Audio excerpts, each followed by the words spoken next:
I remember the way the light from the flickering emergency emitters caught the sweat on Jax's brow. He didn't look like some grand pioneer of the stars in that moment. He just looked like a man who was about to lose a friend, his hands trembling just a fraction as he leaned over the dying console. The heat in that cramped engineering bay was a physical weight pressing against my scales, but Jax, he just reached out and rested a hand on the vibrating metal casing. He whispered something to the ship, a soft, desperate plea that sounded more like a secret than a command. His fingers brushed against the jagged edge of the override lever, and for a second, I thought the sheer intensity in his eyes might melt the hull.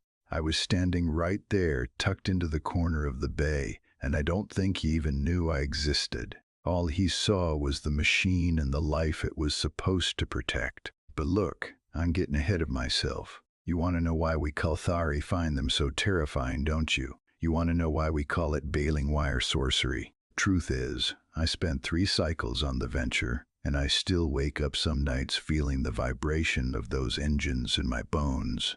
I was an exile back then, fresh out of the High Academy, convinced the universe ran on logic and subatomic precision. I thought if a tool broke, it was gone. Then I met Jax, and I realized humans don't believe in gone. They only believe in not yet. The smell of ozone and stale coffee was always there on a human ship. It was the scent of things working harder than they were ever meant to. I remember the first time I saw his brand of Terran alchemy. It was a quiet shift, the kind where the hum of the ventilation is the only thing keeping you company. My chronometer had jammed a precision piece of Kalthari engineering worth more than my shuttle. I was ready to scrap it, feeling that stinging behind my eyes because it was the last thing I had from home. Jax just walked over, took one look at my miserable face and shrugged. He pulled a splintered candy stick out of his pocket, sticky, bright pink, and smelling of artificial fruit. I saw it myself. He didn't reach for a microlaser or a calibration suite.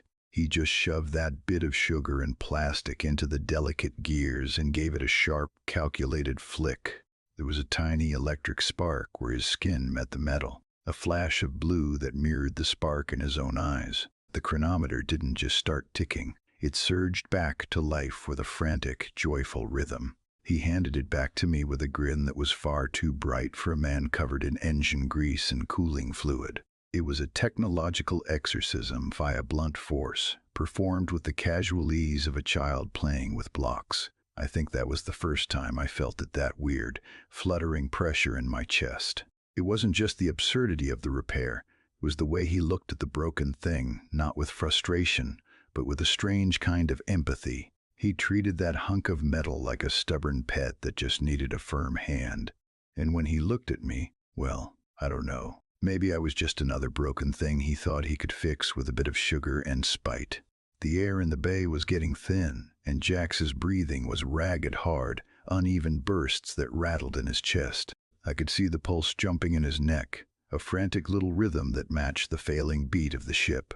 He pulled the audio transmitter from the panel. It was a beautiful piece of tech, all shimmering crystal and gold weave circuits, and it was completely dead. Without it, the rescue fleet would just sail right past us, leaving us to drift into the deep cold. I saw him look at it. He didn't look angry. He looked like he was about to do something very stupid and very brave. He brought the device up to his face. I remember the way the gold light reflected in his glassy eyes. He didn't use a screwdriver. He didn't use a diagnostic kit. He just opened his mouth and bit down on the edge of the transmitter casing. The sound was what got me. It was a sharp, sickening crunch of plastic and metal meeting human bone. I flinched, my own scales shivering, but Jax didn't even blink. He ground his teeth together, applying a terrifying amount of pressure to that delicate instrument. I thought for sure he'd shattered his jaw or swallowed a circuit board. But he just pulled it away, spat a bit of red onto the floor, and shoved the thing back into its slot. And then the magic happened. The transmitter didn't just flicker. It roared to life. The audio feed crackled, clear and sharp, filling the room with the voices of the search party. It was a miracle born of raw, unrefined violence. Truth is, I think that's the secret. We spend our lives trying to understand the universe through math and logic, through these perfectly crafted systems. But humans, they just force the universe to listen. They treat reality like a piece of stubborn livestock that just needs a good kick or a sharp bite to remember its job. After the rescue, after we were all safe and breathing filtered air again, I saw him sitting on a crate.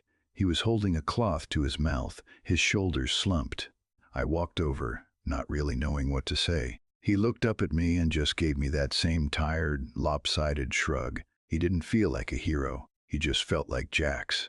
I don't think he even noticed the way my hand lingered near his shoulder, wanting to offer some kind of comfort for the weight he was carrying. I don't know, maybe we overcomplicate things. Maybe the stars aren't something to be studied, but something to be wrestled with. I saw it myself, the way he looked at that ship like it was his own heart. It wasn't science. It wasn't even engineering. It was just a man refusing to let go, using every ounce of sugar, plastic, and spite he had left in him. That's the Terran way. It's messy, it's loud, and it hurts like hell, but it works. Would you like me to generate a cinematic image of Jax and the Kalthari witness in the engine bay after the rescue?